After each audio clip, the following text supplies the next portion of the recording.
U.S. Constitution, while establishing our national government and securing basic rights for its citizens, did not provide much guidance or even a blueprint on the procedures for creating a cabinet or selecting its members. Battling against the disapproval of Congress, it wasn't until the second year of George Washington's presidency that a cabinet was even created.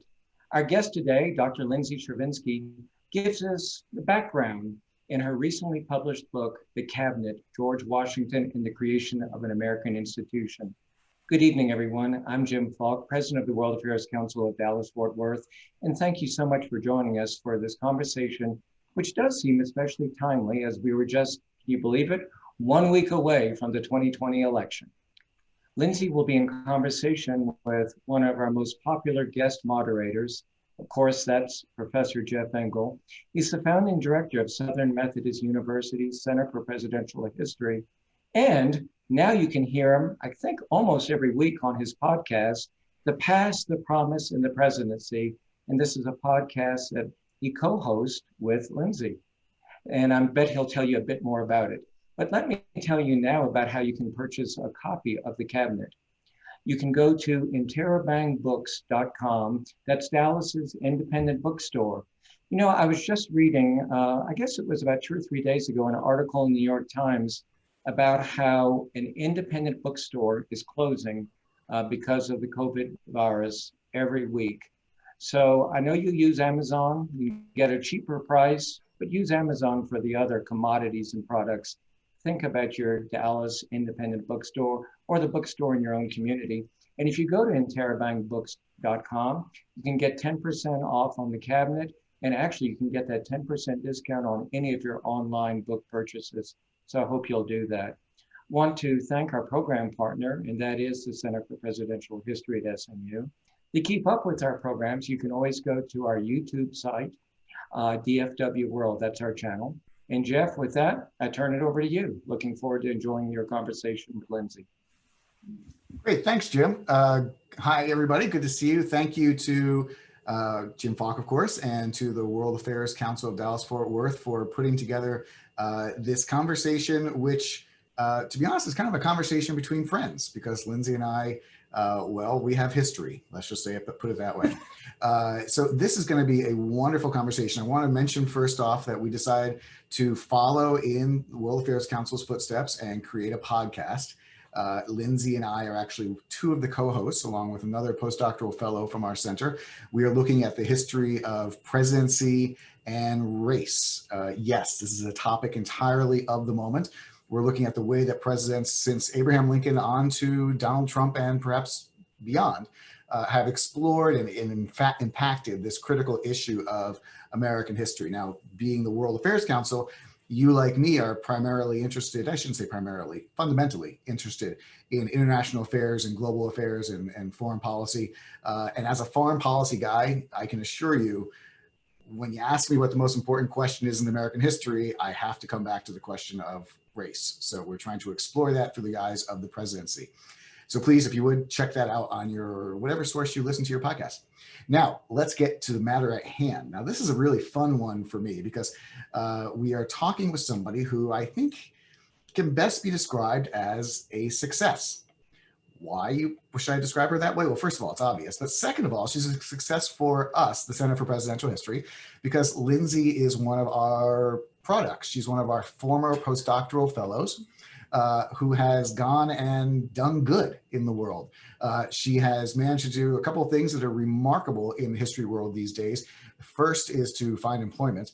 Second is to get her book published, not by any press, but by arguably the single best press for American history, Harvard University Press.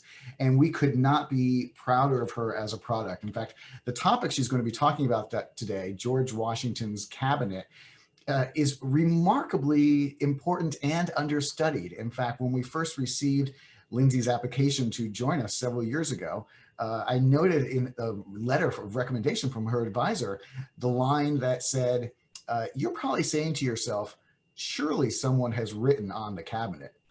And I assure you, he said, no one has. So Lindsay is breaking new ground 200 odd years later on George Washington. And it's a great, great pleasure to be in conversation with her. So Lindsay, Welcome. Thanks so much for having me. Of course, as with all things in 2020, I wish that this could be in person, especially because it would be so nice and sentimental to go back to Dallas and visit old friends, but I'm glad we can at least visit virtually, if not in person. The going out to dinner afterwards isn't as good this way, but you know.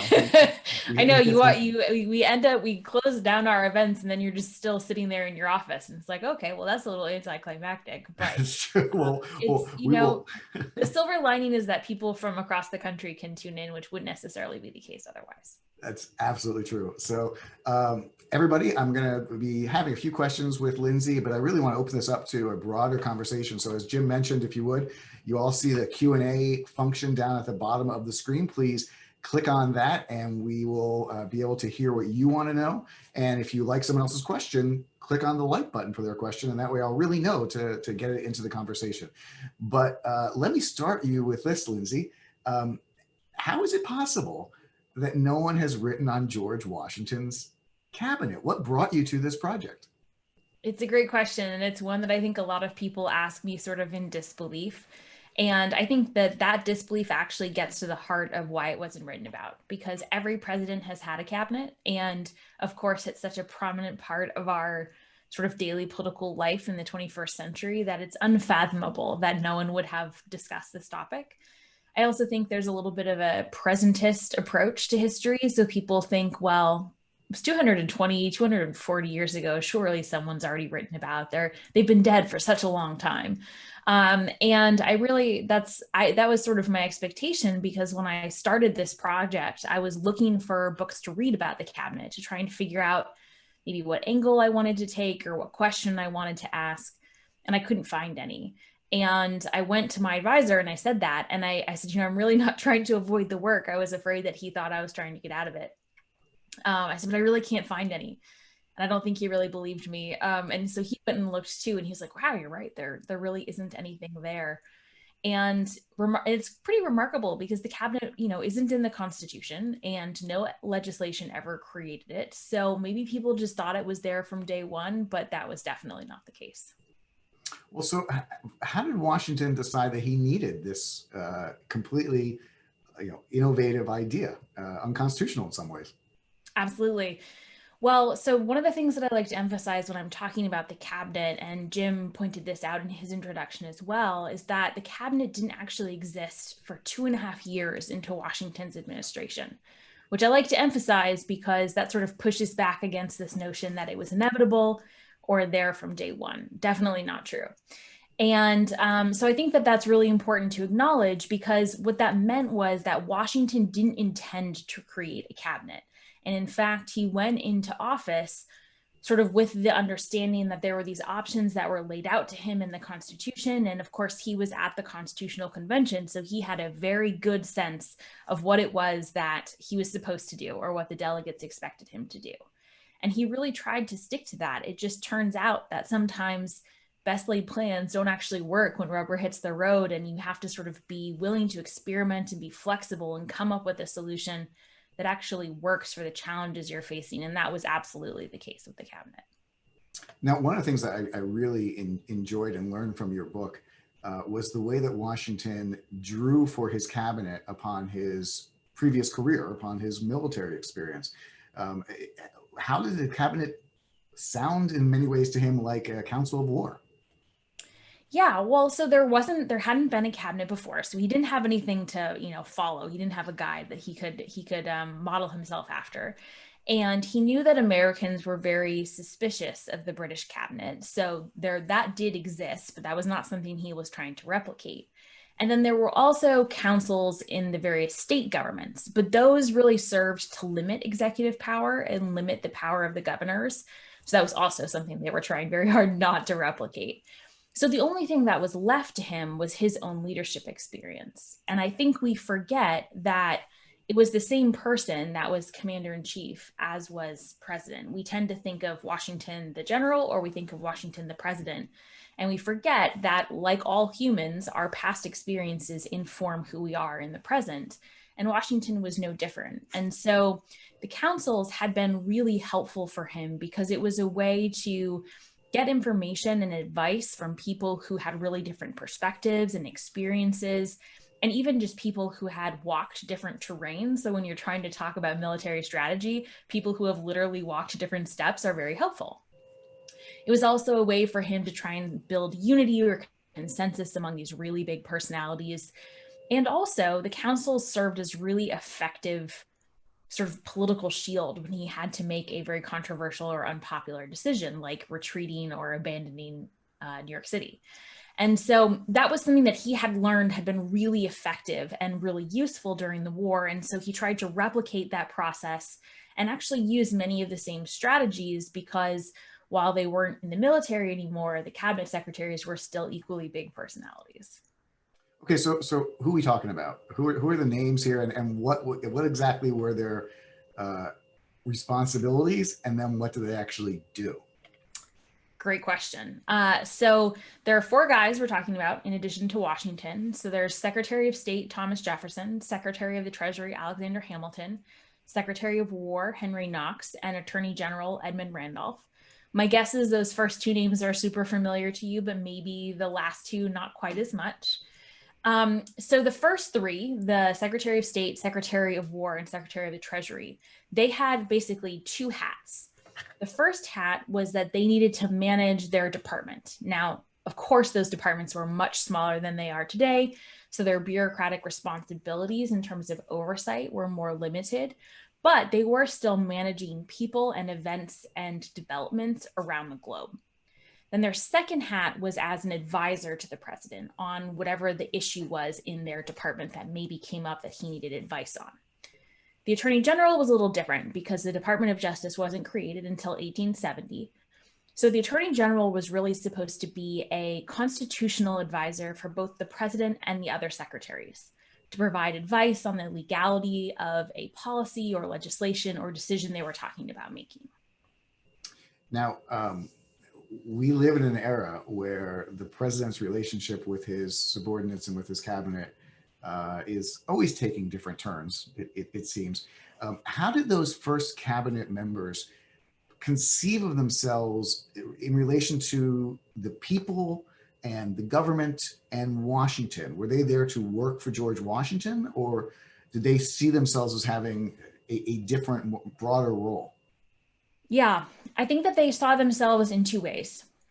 So the first was, I mean, they definitely saw themselves there to serve the president, whatever that meant in terms of administering the day-to-day business of the department or providing advice. And especially with Washington, because he had such an unusual reputation, there was never a question of how the hierarchy broke down in the cabinet. He was always the one making the final decision. Even if, Jefferson really hated that decision, Washington was always the one that was calling the shots.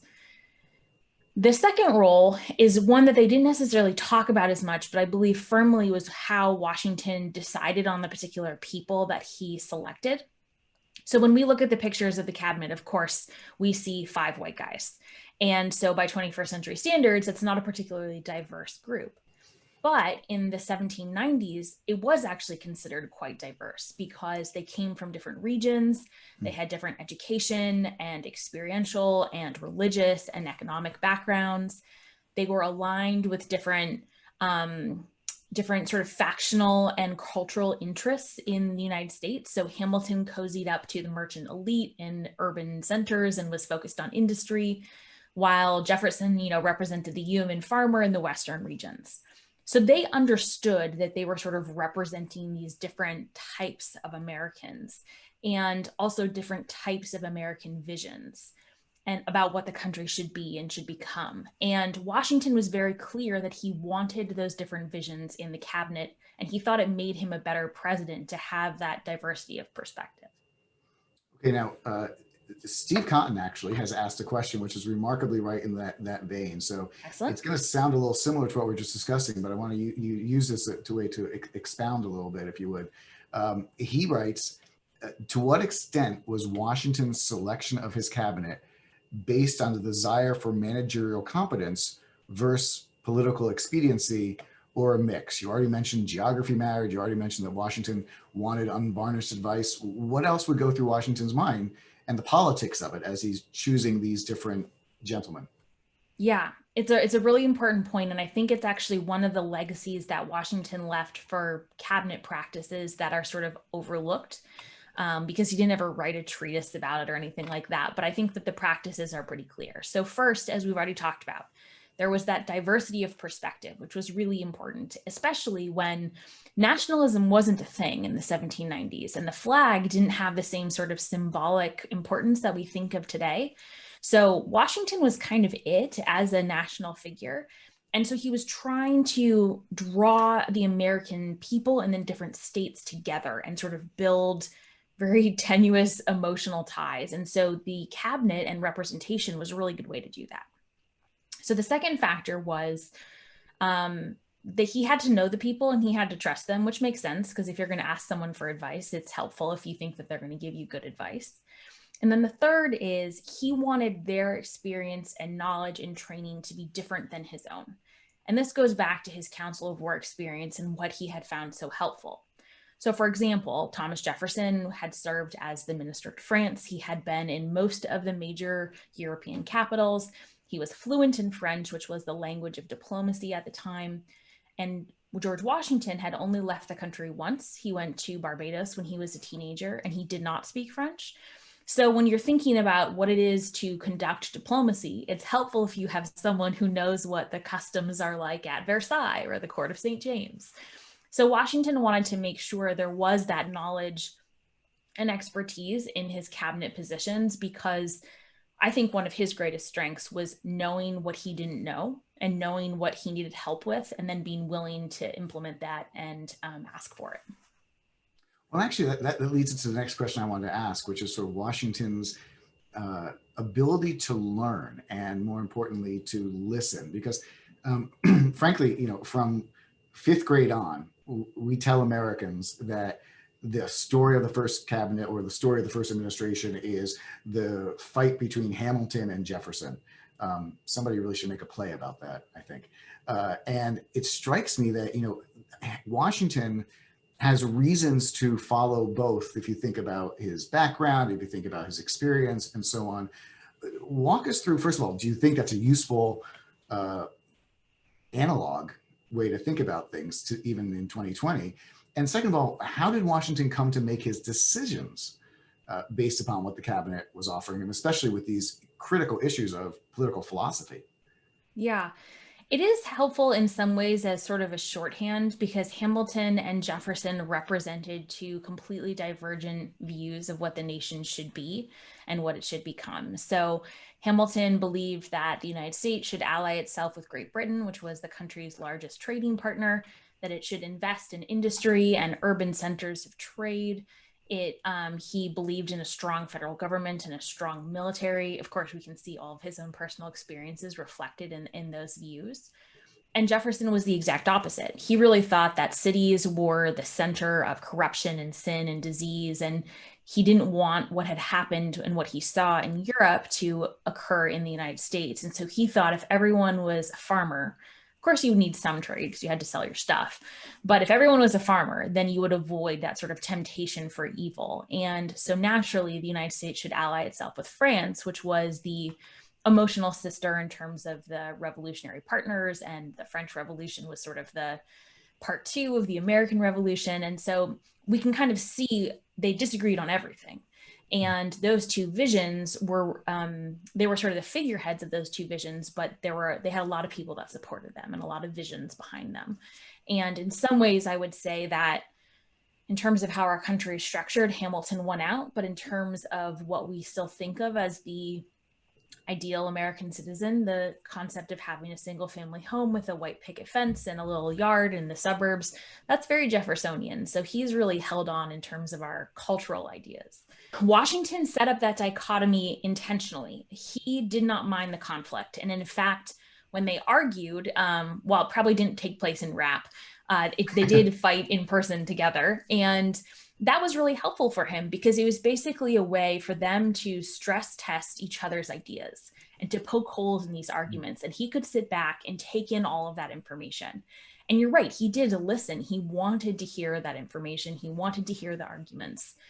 And what I found is pretty remarkable when I was going through these letters and cabinet decisions, and they didn't have official meeting notes, but Jefferson and Hamilton wrote everything down anyway, was that Washington almost like uniformly, not every single time went back and forth, but he sided with Jefferson almost as much as he sided with Hamilton. And so the concept that Hamilton really won out is very much a Jefferson telling of the story. And he undersells how frequently Washington actually agreed with him, which was more often than not, and on some really major issues as well, like the first veto. Jefferson advocated the first veto and Washington went with him on it. No, I had not heard that before. So what political advantage was there to Jefferson to spinning the yarn that Hamilton had won out? Well, it looks a lot worse if you're the Secretary of State and you're undermining the administration from within. You look pretty bad if you are undermining your own policies. If you are fighting against this tyrannical figure who is, ensnared Washington and destroyed his virtue, then that's a little bit more compelling. And everyone knew that Jefferson was doing that because, for example, in 1792, he actually drafted a series of resolutions condemning Hamilton for Madison to use on the House floor. Now, they were anonymous proclamations, but everyone knew who actually wrote them. So this was not subtle subterfuge by any stretch of the imagination. Let me turn to some of the questions that we're getting because there's a lot piling up and they're really good. Excellent. From Adam Carmen, he wants to know, and actually several other people agree that we should ask, is there anyone from the political life of the 1790s you wish that Washington had included in the cabinet? And I'm going to add an addendum on there. Is there anybody that was in the cabinet that he shouldn't have put in? Sure. I like how your 20th century was showing there for a second. I sometimes, when I'm like signing something, I have to be careful. I don't write 1720 or something. So I'm deeply sympathetic to that. In terms of cabinet life, well, I think there are two political minds that would have made a ton of sense to include in the cabinet, and there were good reasons Washington didn't, but they would have made for really amazing conversations. The first is Chief Justice John Jay. And the cabinet secretaries and Washington did regularly consult with him. Washington would sometimes talk with him, and then he would send the secretaries to talk with him. So he was definitely in on the conversations, but I would have loved to have seen him in the actual room where it happened, so to speak. The second one would be James Madison, because he could have really given Hamilton a run for his money. And he actually served as Washington's sort of pseudo prime minister for the first year of his administration. I love to tell the story that when Washington was getting ready to take his oath of office, Madison helped him write the address. And then Madison wrote the response from Congress back to Washington. And then Madison wrote the response from Washington back to Congress. So he was basically having both sides of the conversation himself. And so he played a really important role, but by 1791, he was starting to differ with Hamilton on fiscal legislation, and he and Washington kind of had a break in their relationship. So that would have been a really interesting person to include. The one person that Washington was very careful not to include, which probably was a good idea, was John Adams, because John Adams, at this point, didn't really like Jefferson and didn't really like Hamilton, so that would have only added to the tension.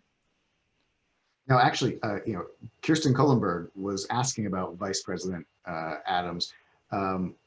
Say more about that relationship, if you would. And also, she wants to know how often presidents do actually bring their vice presidents into their inner circles of advisors. Yeah, well, the last part of the question is easier to answer than the first.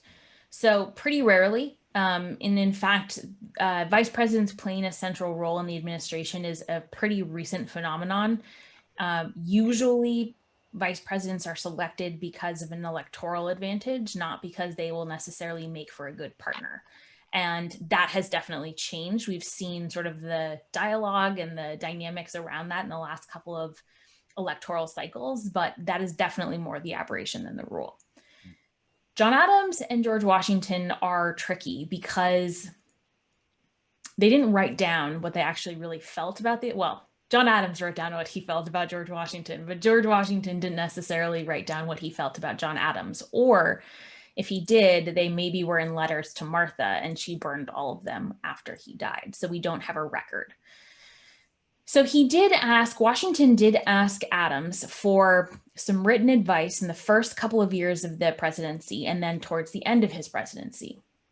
It seems like it kind of dies off in the middle there.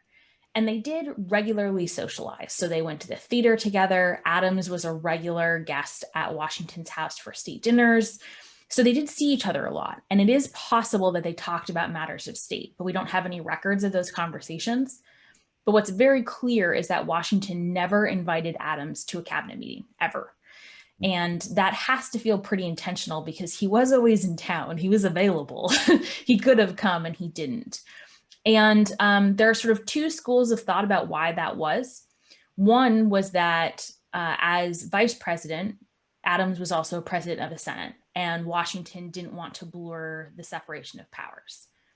I find that argument a lot less compelling than the second one, which is that I think Washington didn't trust Adams' political judgment. Adams had been critical of Washington in the war, which Washington did not like and was very thin-skinned and didn't forget it. But also in the first year of the presidency, when Congress was trying to decide what to call the president, Adams had suggested a very long and lengthy and sort of ostentatious title. And it was very unpopular and he was ridiculed, including he was dubbed His Rotundity, which is never a title you want to have given to you. And so I think Washington probably, thought that he had squandered his political capital and wouldn't be able to give good advice. Okay, so this is something that's always perplexed me, that I see the logic. I mean, I'm with you. I dismissed early out of hand that the fact that Adams was president of the Senate is going to keep Washington from utilizing him as he sees fit. But yeah, I mean, because he talked to Jay all the time, so why not? Yeah. Yeah. So why then, if Washington's perceived that Adams was not offering good political advice, he didn't trust his advice. There's two ways for me to read you're saying trust his advice. Mm-hmm. The first is that he didn't want what Adams had to sell. But the second is that he genuinely did not trust Adams in the sense that one could argue that he could have brought Adams into the tent because better to have somebody inside the tent than out and just not listen to his advice. Mm-hmm. Do you have a sense that he found Adams to be unreliable or I don't want to say a leaker because everyone leaked to the press. In fact, as you pointed out, people usually wrote their own press articles in this era. Yeah. So I don't think it was that he found him to be unreliable. I think it was that he thought he was unpopular and he would somehow tarnish the administration or lend that sort of bad grace to the presidency. And this is one of the things that I find so challenging about writing about the 18th century is I have a firm conviction that Washington and the secretaries were deeply concerned about being compared to the British cabinet, because this was less than 20 years after the start of the revolution, and Americans hated the British cabinet and blamed them for all of the conflict that had occurred, and had been very explicit about not including a cabinet in the Constitution and had in fact rejected a proposal for it. So I know that they felt that way. And I believe firmly that the secretaries in Washington tried to avoid comparisons, but I can't 100% prove it because they didn't write it down. And so the best I can do is provide a bunch of evidence that suggests it based on how careful they were to cultivate a reputation for being a virtuous Republican, and this is little r Republican at the time, and all other aspects of their life. And because Adams was accused of being too monarchical and had been, accused of being tainted by his time in Europe, it's possible that Washington thought that that would taint his cabinet if Adams participated, and that maybe people would think that Adams was making Washington too monarchical too. I'm speculating because he never wrote that down, but that is sort of the best I can guess. So we actually have a question, just a background on this point, from Briarwood Crime Watch. Insert your own joke here, I guess. Could you give us some background?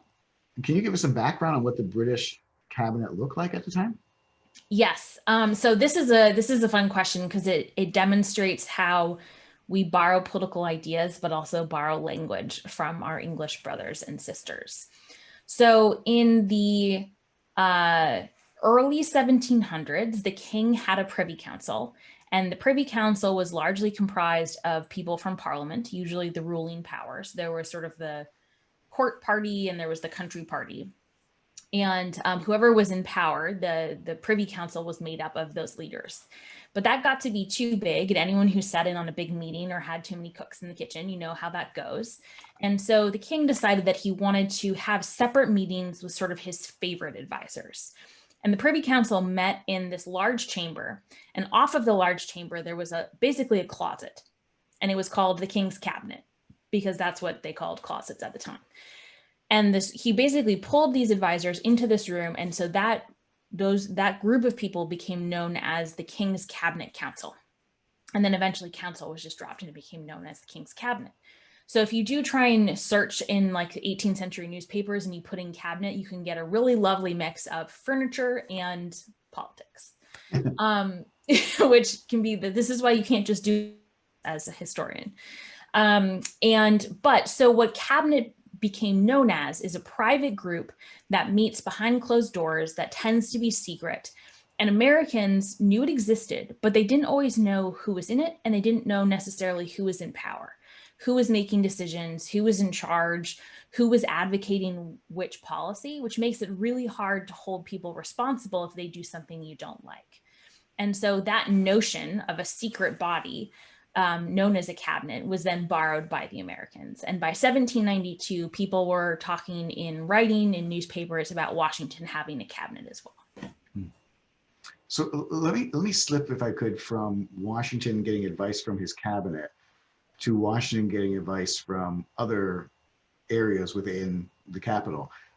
Chris Buchanan has a good question. I've actually found that Chris Buchanan also always has a good question.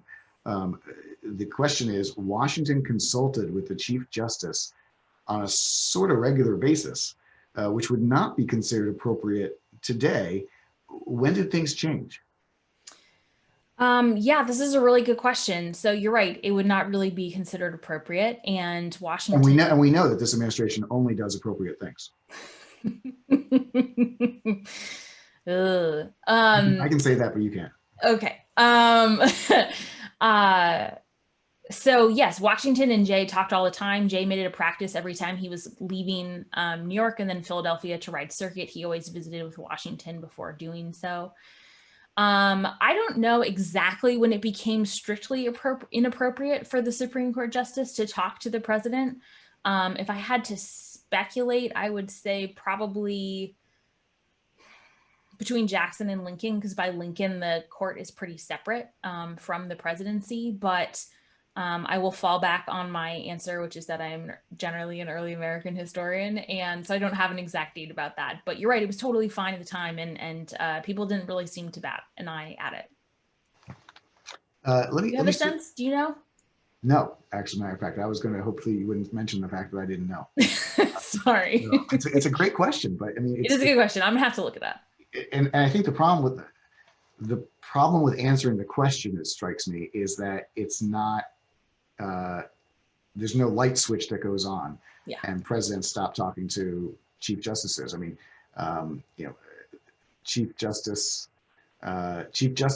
have been political actors at different times. See Taft, for example, and obviously the president would fall back on seeking that person's advice based on their own personal relationship. So I think it goes back and forth. And frankly, I would not be disturbed by more communication between people at the highest level. I'm serious about that. I think Justice Roberts has a real good sense, I think, that the court is political today. And I think more justices should remember how they are supposed to be seen in the Constitution, as justices did in the first part.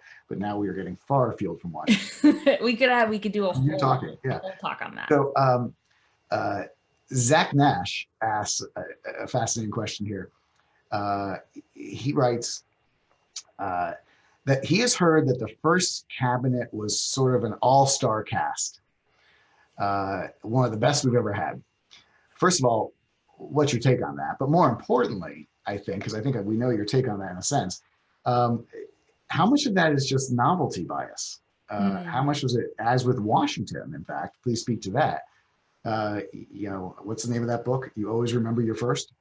And so George Washington was the first, his cabinet were the first. Did they simply get a good reputation as a consequence? So I affectionately refer to their replacements as the B team. So I 100% contribute to the sense that they were an all-star cast.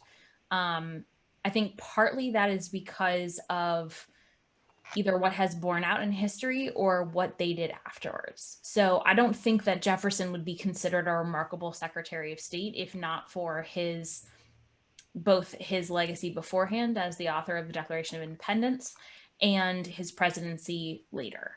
I think because of that career, he becomes considered an all-star, but as Secretary of States go, I think he was fairly unremarkable. And then Hamilton, his vision for the country and the fiscal system he put in place obviously enabled the country to come out of absolute crippling debt and did rescue the economy. And of course, their sort of reputations in American history have gone like this, depending on what the political purpose is of the moment and whether or not their vision fits with that political purpose.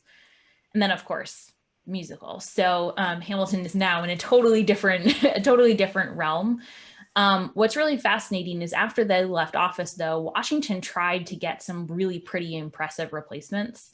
He tried to get Patrick Henry. He tried to get John Marshall. He asked tons of people and they all said no, because the position wasn't really as prestigious as it is today. It wasn't paid very well.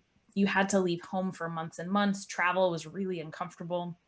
If you weren't independently wealthy, then you had to leave your main form of employment, which meant you were going to take an economic hit.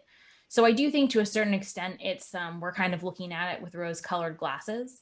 There have been cabinets that I think have been pretty extraordinary. Of course, Lincoln is always referred to as having an extraordinary cabinet, but FDR had a pretty extraordinary cabinet. I know you've talked about the foreign policy team that Bush 41 put together was pretty remarkable. So there have been moments where there's been really incredible cabinet teams, and usually that means that they're going to accomplish something amazing, because if a president is able to hold together those types of personalities with the accompanying ambitions and ideas and sometimes egos, then that's a pretty unusual situation. In terms of Washington, I actually think that because he was first, people tend to overlook him, because it is much harder to quantify showing up and much harder to quantify not saying something or showing restraint or knowing when not to act. It's much less sexier than winning a Civil War or World War II or the end of the Cold War or whatever you name it. And so I think people tend to think of him as this boring figurehead that shows up and allows everyone else to govern. And that is definitely not true. So just to pick up on that thought for a second about the different cabinets, you mentioned Lincoln, you mentioned Roosevelt, you mentioned George H.W. Bush, though that gets into a discussion of who's in the cabinet and who's not. But Ed Ahnert would like to know which president, perhaps including those you mentioned, has really made best use of his cabinet. And perhaps by extension, I'm adding this part, any presidents that you know that have not? So one of the ones that I think is actually pretty amazing is Jefferson's cabinet. We tend not to think of his presidency as a particular high watermark because the embargo of 1807 was such a catastrophe and really led to the War of 1812. But his cabinet had the least amount of turnover of any administration and was an incredibly effective tool for coalition building, congressional outreach, and basically ensuring that all of his policies were administered. Now, whether or not they were good policies is a different question entirely, but they were a very effective tool of the presidency. And so the other ones that I mentioned are other examples where the cabinet is a really effective tool. I would also say that one of the presidents that I've been trying to raise awareness about, as in terms of actually having a better cabinet than people think, is Ulysses S. Grant and Dwight Eisenhower. I actually think their presidencies in some ways are fairly similar, and how they operated with their cabinets is fairly similar. And there's probably a military comparison there that we could dig into for some time. But they had, because their reputations, like Washington's, were so above those that served with them, they really maintained unbelievable control over the cabinet, even if they were delegating. And so they become very effective tools of the presidency. Now, almost the more fun part of that answer is the bad presidencies and the bad cabinets, of which there are lots to discuss. So John Adams' cabinet was practically treasonous because he maintained all of the secretaries from Washington, the end of Washington's term, and they were loyal to Hamilton, not to the office. Madison had a very hands-off, perhaps the true and only strict constructionist president and interpretation of the Constitution. And so his cabinet just ran wild and was an absolute disaster. Andrew Jackson went through 3 cabinets before he could find a group of men who were willing to say yes to whatever he wanted to do. So that's probably not a great way to run the government. And then I would say, you know, Andrew Johnson's cabinet was basically the reason he was impeached. So if that's what's happening, that's generally not a good sign either. That's actually a great example, to be honest, of how bad things can get. So let's just, if you don't mind, dig into the weeds a little bit here. There's a really important question from Jason Barton, which honestly, I think there's genuinely no one else in the world better suited to answer than you for this question. He writes, Article 2, Section 1, presumably of the Constitution, states he may require the opinion in writing of the principal officer in each of the executive departments upon any subject relating to the duties of their respective officers. First, is that the line in the Constitution that's actually used to justify having a cabinet? But second, then who would argue that it should not be, that the cabinet is not part of the Constitution? I love this question. Thank you so much. It's fantastic. So first, that clause in the Constitution was crafted incredibly carefully. The words just weren't thrown around willy-nilly. So first, the fact that the president may require, he is not obligated to require, and he does not have to listen to the advice of the secretaries if he asks it. And that was really important because that was a difference from the state councils. So that was put in very, very carefully.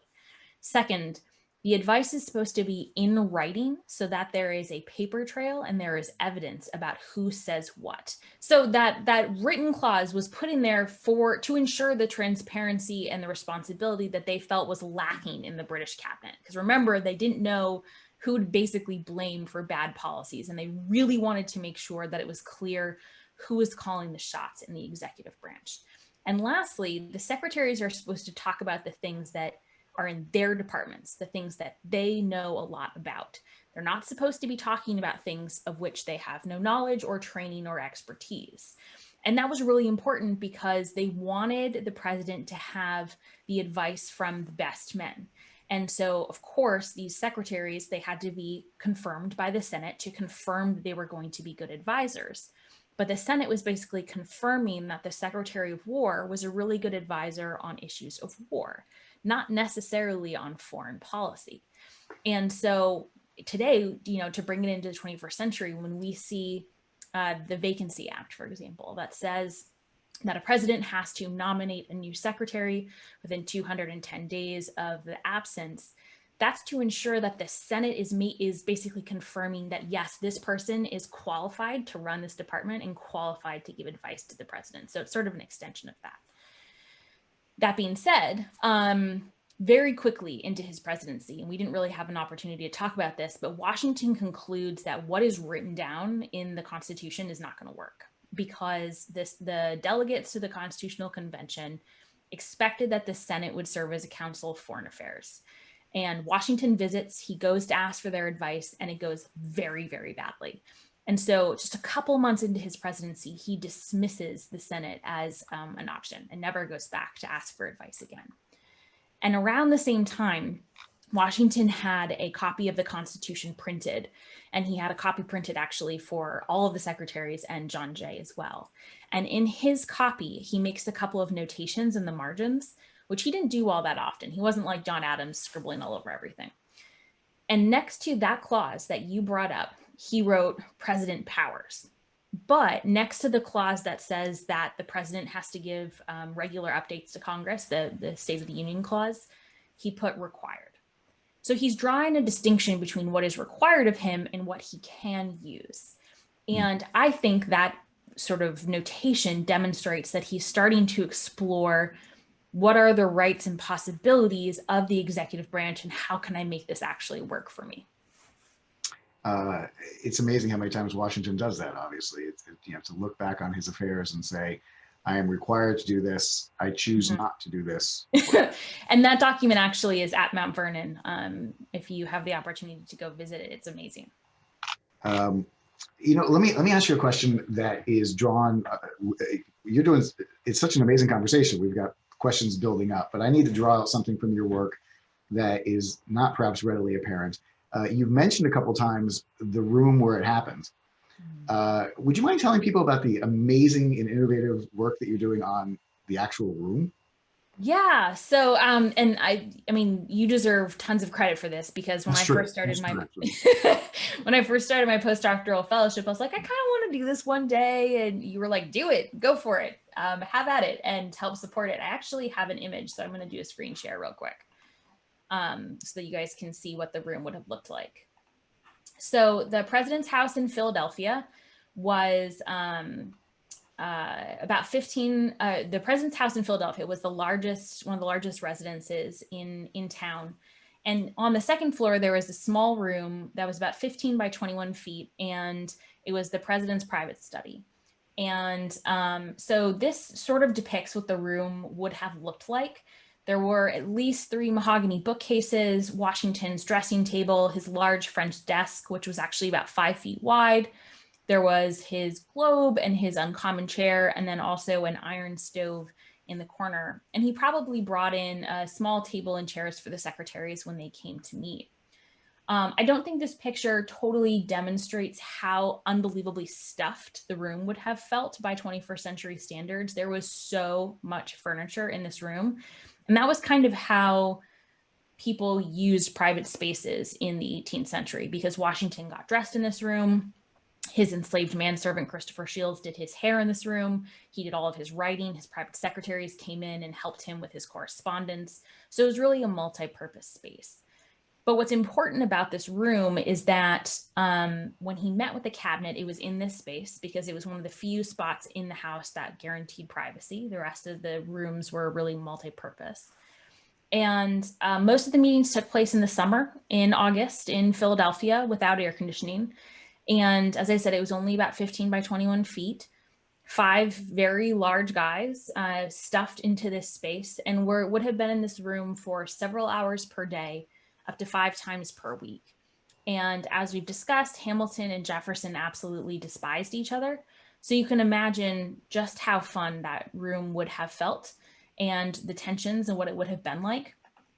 But why that matters, other than it's a fun story to tell, is at this point, we start to see the rise in political tensions and we start to see the development of political parties. And I think the political parties would have happened either way because there were these really competing visions for the country. But I think because Hamilton and Jefferson were locked in the room together, they became convinced that the other was a threat to the future of the nation and was sort of diabolical and needed to be countered. And so I think they were driven to take more action than they would have been otherwise had they not had to spend so much time together. Well, and you've done a wonderful job in utilizing new technologies to literally visualize that space and understand. We should be very clear. I don't actually have the skills to create that. I work with people who do, and I bring them the historical details, and then they use their talents to make it happen. Well, and it's fascinating, especially as you pointed out before, that Washington's perception in many ways was that he was required to have things in writing And yet so much of the actual tension comes from the physical proximity of these people in meetings that they are taking notes on, yes, but that doesn't quite give the sense of the stuffiness of the room or the tension in the room. I mean, you could really cut the tension with a knife. Yeah, well, that brings to mind 2 points. So the first, what was really interesting is that if the secretaries disagreed, Washington would often ask for written opinions afterwards. And I think it was his way of ensuring he heard from everyone. It was his way of ensuring that he had all of the information. But it was also his way of maybe kind of getting around that written part, because if he did something that was, you know, unpopular, he could say, look, I had support from my secretaries. Now, he never publicized any of that, but he could if he had wanted to. The second point that I think is really interesting, one of my favorite cabinet stories occurred in August of 1793, when the cabinet was meeting all the time. And Jefferson wrote in his notes that they had been meeting for a while, and Hamilton gave a jury speech for 3/4 of an hour. And which meant he spoke for 45 minutes uninterrupted. And we know that he tended to gesticulate wildly and pace when he got animated. So you can imagine what that would have felt like in that room where there wasn't much space to begin with. And then the best part was they came back the next day and Jefferson wrote, Hamilton gave another jury speech for another 3/4 of an hour. So you can just kind of see Jefferson's head exploding on the paper. You know, of all the moments in history where you wish you could be a fly on the wall, it would have been never occurred to me that perhaps there's not enough room for a fly. It's true, but it would have been really interesting. Yeah, exactly. Let me try to run through a couple more of the questions real quick because we're running out of time, unfortunately. Yeah. Gary Wollins asks a really fascinating question. How do you attribute that the Secretary of State position became the stepping stone to the presidency? Jefferson, Madison, Monroe, John Quincy Adams, Van Buren, and I would actually add later on, of course, the Secretary of State becomes, you know, sort of the consolation prize for the person who does not become president from the party. Explain that relationship, if you would. Well, I think there's this concept, which I think my book kind of pushes back on, but there was this concept from the very beginning that the states were supposed to take care of most domestic stuff, and whatever domestic stuff they didn't take care of, Congress was supposed to take care of. But foreign policy, you really kind of need one voice. And so it makes sense that the president would be the person responsible for foreign policy. So therefore, it makes sense that the person who is most experienced with foreign policy, having served at the Department of State, would then be able to take over that position. Now, I think my book shows that the presidency is actually far more active than perhaps originally anticipated, and anticipated by a lot of historians. But that concept that the president is supposed to really be in charge of diplomacy continues. And it makes sense because you can't have 50 foreign policies. You can't have, 50 states negotiating different treaties with other nations. You have to have one voice. And so the presidency is a natural person to represent the nation on the international stage. So I'm going to ask you a question from Lee. And Lee has touched a sensitive nerve for me. Okay. Though they do not realize it, because I've been wondering about this question and wondering how our current society is dealing, and in my mind, not properly dealing with the following problem. The question that is asked is, when you were writing your book, do you think you had any biases? Yes. So I think that humans are inherently biased, and we can do our very best to be as objective as possible. But I think the best we can do is recognize that we're biased and really try and interrogate those things. So I will admit that I find Jefferson to be pretty frustrating as a person. And so I worked really hard when I was writing about him, to ask myself if I was writing about him because I felt a certain way or because the evidence reflected that. Similarly, I tend to have a soft spot in my heart for Edmund Randolph and Henry Knox because I think they're underappreciated. And so when I was writing about it, I had to say, do I actually have the evidence to back up this claim that they were really important, or do I just want them to be really important? So I think asking those questions, being really aware of it, is good.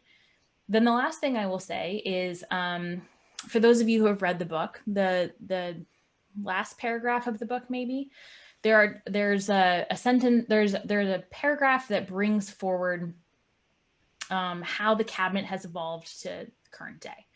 And obviously the cabinet looks very different today, and there's a National Security Council, and there's a White House staff, and et cetera, et cetera. But I do talk about sort of the legacy of the president and his advisors and how that has evolved. And I felt that I think it's my calling to sort of take our origins and put it into the current moment and help people understand the context. So I felt like I had to at least acknowledge that this current administration has broken with some precedents, and this is based purely on numbers. I'm not giving my political opinion.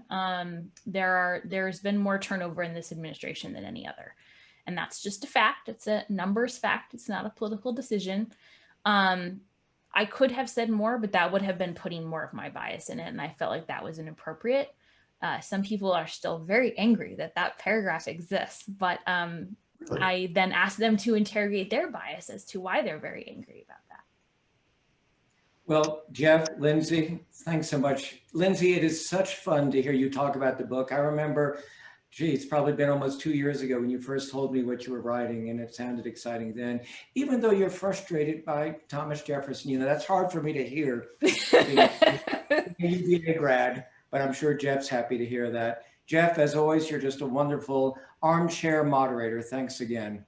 And let me remind everyone, I really do hope that you'll pick up a copy of Lindsay's book at interabangbooks.com, or of course at your local independent bookstore. Thanks again for watching.